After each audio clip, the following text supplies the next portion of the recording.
বিনীত নমস্কার। চতন্য প্রলঙ্কা আজকের এই মহতী অনুষ্ঠানের মাননীয় সভাপতি তথা ত্রিপুরা বিধানসভার মাননীয় অধ্যক্ষ মহোদয়, মঞ্চে আসীন আছেন লিডার অফ দ্য হাউস তথা ত্রিপুরা সরকারের মাননীয় মুখ্যমন্ত্রী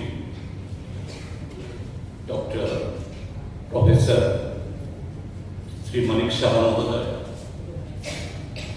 মঞ্চে আসীন মাননীয় পরিষদীয় দলের পরিষদীয় মন্ত্রী শ্রীযুক্ত রতনলাল মহোদয়, মাননীয় উপাধ্যক্ষ এবং কংগ্রেস পরিষদীয় দলের নেতা শ্রীযুক্ত বিরোধী সিনহা মহোদয়, এবং এখানে আরো উপস্থিত আছেন মাননীয় মন্ত্রীগণ এবং বিধানসভার মাননীয় সদস্যগণ এবং এই পবিত্র বিধানসভার বিভিন্ন স্তরের যারা কর্মী, সহযোগী বন্ধুগণ এবং মিডিয়া বন্ধুগণ,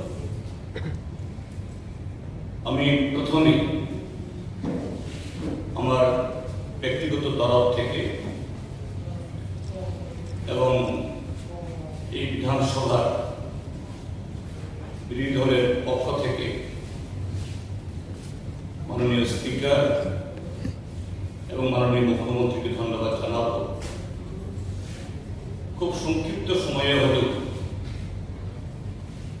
আজকের দিনটিকে মনে রেখে এই কর্মসূচিটি সংগঠিত করার জন্য তারা উদ্যোগ নিয়েছে। 1963 ইংরাজিতে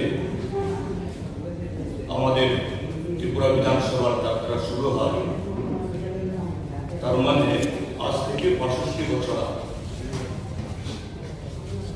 তখন ত্রিপুরা পূর্ণ রাজ্য বা আজকের যে বিধানসভা তার সংসদীয় এখতিয়ার যা আছে সেরকম ছিল না।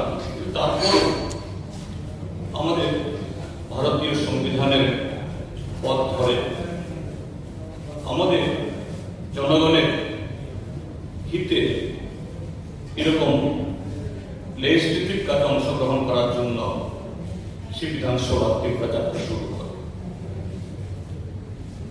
তার 9 বছর বাদে 1972 অর্থাৎ 53 বছর আগে ত্রিপুরা পূর্ণ রাজ্য হিসাবে ঘোষিত হয় এবং আজকে বিধানসভা তার এখতিয়ার অর্জন। সেই থেকে ত্রিপুরা বিধানসভা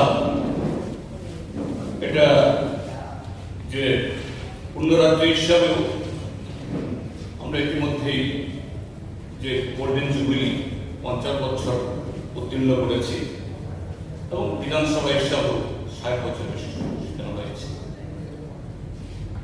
তো এরকম যে কোনো ক্ষেত্রে এটা কোনো শিক্ষা প্রতিষ্ঠান হোক বা অন্য যে কোনো, এখন একটা নতুন রেওয়াজ, একটা অ্যানিভার্সারি করা, বর্ষপূর্তি হওয়া। এই যে বর্ষপূর্তি হওয়াটা নিছক কোন একটা দিবসকে যা স্মরণ করা তা নয়, বা এটাকে কেন্দ্র করে স্মারক হিসাবে মনে রাখার জন্য এরকম কিছু যে বৃক্ষরোপণ বা অন্য কর্মসূচি ইত্যাদি বিভিন্নভাবে হয়ে থাকে। যেরকমভাবে নিশ্চয়ই যে এই জাতীয় বর্ষপূর্তি অনুষ্ঠান শুধুমাত্র এরকম একটা আনুষ্ঠানিকতার জন্য, তার একটা উদ্দেশ্য থাকবে। শুরুর বিষয় যেহেতু এটা বিধানসভা, স্বাভাবিক তার আহ্বান, তার উদ্দেশ্য সংক্ষিপ্ত সময়ের মধ্যে এই আয়োজনটা হলেও মাননীয় স্পিকার মহোদয় এবং মাননীয় মুখ্যমন্ত্রী মহোদয়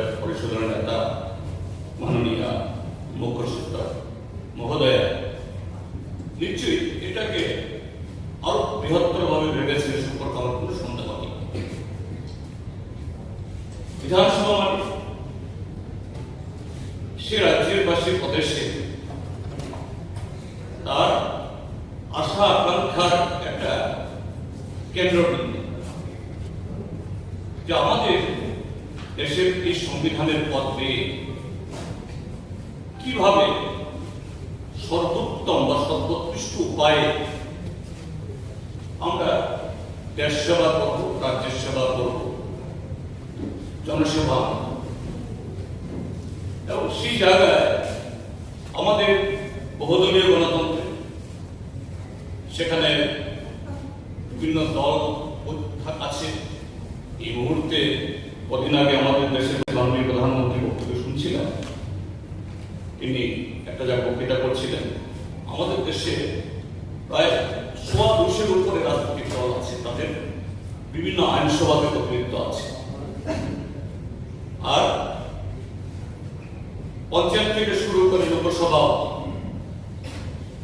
যে পৃথিবীর অন্য কোনো দেশে এত সংখ্যক লোক যে নির্বাচিত হয়ে বিভিন্ন সংস্থার প্রতিনিধিত্ব করেন, এটা কোথাও নেই।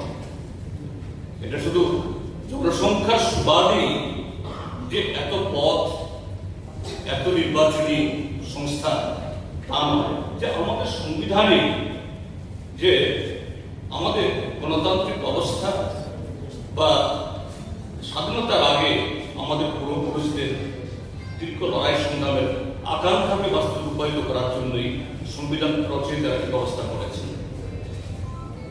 তো সেই জায়গায় নিশ্চয়ই শুধু সংখ্যা তত্ত্বের দিক থেকে আমরা যে বৃহত্তম গণতন্ত্র বা অন্যভাবে আমাদের দেশের যে মাহাত্ম্যকে যদি আমরা বিচার করি, আমার মনে হয় সেই জায়গাতে যে প্রকৃত সে আকাঙ্ক্ষাকে মূল্য দেওয়া হবে। সেই জায়গায় আজকে যদি যেটা প্রয়োজন, সারা পৃথিবী নানা দিক থেকে এগিয়ে যাওয়ার জন্য প্রতিযোগিতা চলছে, চলবে, এই নিয়ম জগৎ সংসার। তো সেই দিক থেকে আমরা আমাদের এই গণতান্ত্রিক ব্যবস্থাকেও কিভাবে শুধু সংখ্যাতত্ত্বের বিচারে না, প্রকৃত অর্থে এই একবিংশ শতাব্দীতে সারা পৃথিবী জুড়ে যে প্রতিযোগিতা, সেই জায়গায় আমরা আমাদের দেশকে, জাতিকে এগিয়ে নিয়ে যাওয়ার ক্ষেত্রে আমাদের এই গণতান্ত্রিক হাতিয়ারকেও আমরা কিভাবে আরো বেশি সম্প্রসারিত করতে পারবো, আরো কত উদার করতে পারবো, আরো কত বেশি জনগণের হিতে আমাদের সকলের তরফ থেকে এটা আজকের এই উদযাপনে এটাই যদি আমরা ভাবতে পারি, তাহলে সত্যি সত্যি এটা যে যথার্থ সেটা হবে। তো সেই জায়গায় আমি বলবো, আমি আমার থেকে শুরু করব, আমার দল থেকে শুরু করব, যেটা আমরা কি সংসদে কি বিধানসভা দেখা যায় আজকাল আমাদের দেশে, আমরা যারা বিরোধীরা আছি, যেমন একটা অংশ আছে যে সামগ্রিক চিন্তা ভাবনা ভুলে যে না শুধু কিভাবে বিরোধিতা করবো, কখনো কখনো এরকম একটা সংকীর্ণতা এসে যায়। ঠিক তেমনি অপর দিক থেকেও যারা ট্রেজারিতে আছেন তারাও একই রকম। তো আমরা যতটুকু এ থেকে মুক্ত হতে পারি, বিরোধী বা শাসক, তত বেশি আমাদের গণতন্ত্র আরো উদার হবে, সত্যিকারে তার মধ্যে যে এই দেশকে এগিয়ে নিয়ে যাওয়ার ক্ষেত্রে সেখানে আমাদের গণতন্ত্র আরো বেশি নিশ্চিত হবে। আমি এই জায়গায় একটু ছোট্ট করে বলতে চাই যে আমাদের দেশে এরকম কয়েকজন সাংসদ যাদের সম্পর্কে নানা রকমের যে গল্প আছে বা এরকম বলে থাকে। পিলো মোদী, তিনি বোধহয় রাষ্ট্রপতি দ্বারা মনোনীত সদস্য ছিলেন। তারপর communist party of India CPI এর হিরেন মুখার্জি নেহরুর সময় ছিলেন। শোনা যায় যে হিরেন মুখার্জি বক্তব্য শোনার জন্য নেহরু ওনার অন্য কোনো জোরের কাছে থাকলেও বাতিল করে তিনি বসে থাকতেন এবং জিজ্ঞেস করতেন যে হিরেন মুখার্জি বক্তব্য আছে কি। অথচ বিরোধী, কিন্তু তার বক্তব্যের মধ্য দিয়ে গোটা দেশের কথা সেখানে আসত। ঠিক তেমনি পরবর্তী সময়ে যে অটল বিহারী বাজপেয়ী, আমার সৌভাগ্য হয়েছে আমি হিরেন মুখার্জি বিভিন্ন থেকে শুনি, কিন্তু অটল বিহারী বাজপেয়ীকে শোনার জন্য। তিনি যখন বিরোধী ছিলেন তখন, এবং তিনি যখন প্রধানমন্ত্রী, আমি সংসদ নই কিন্তু সুযোগ হয়েছিল সংসদ দেওয়ার জন্য, যেভাবে বলতেন, এটা আমার মনে হয় আমরা যারা সাংসদ, আমরা যারা বিধায়ক, এরকম ভাবে কি আমরা রিজার্ভ বেঞ্চে আছি বা অপোজিশন বেঞ্চে আছি, যখনই আমরা আমাদের কথা বলার সুযোগ পাই কম বা বেশি, সেই জায়গায় দেশ, জাতি এবং গোটা এই মানে শাসনের এটাকে কিভাবে আমরা সার্বজনীন সেরকম আপিল রাখতে পারি, এভাবে থাকতে পারলে বলে, তাহলে আমাদের বিধানসভাগুলো বা সংসদ এটা আরো বেশি সত্যিকারের মানে আমরা যেটা সংখ্যাতত্ত্বে বৃহত্তর বলি, এটা প্রকৃত অর্থে যে এটা যে বৃহত্তম গণতন্ত্রেরই একটা উদাহরণ হিসেবে তৈরি করতে পারবো। কাজে আজকের দিনে বলছি ঐতিহাসিক, এটা শুধুমাত্র আজকের দিনে শুরু হওয়া বলে ঐতিহাসিক হয় না, এটা সত্যি সত্যি তার এফেক্ট, তার আবেদন, তার সব দিক থেকে আমাদের রাজ্যকে এগিয়ে যাওয়ার ক্ষেত্রে বিধানসভা আগামী দিন আরো শক্তিশালী হয়ে উঠুক, এটাই হোক আমাদের সকলের ভাবনা, কামনা এবং লক্ষ্য।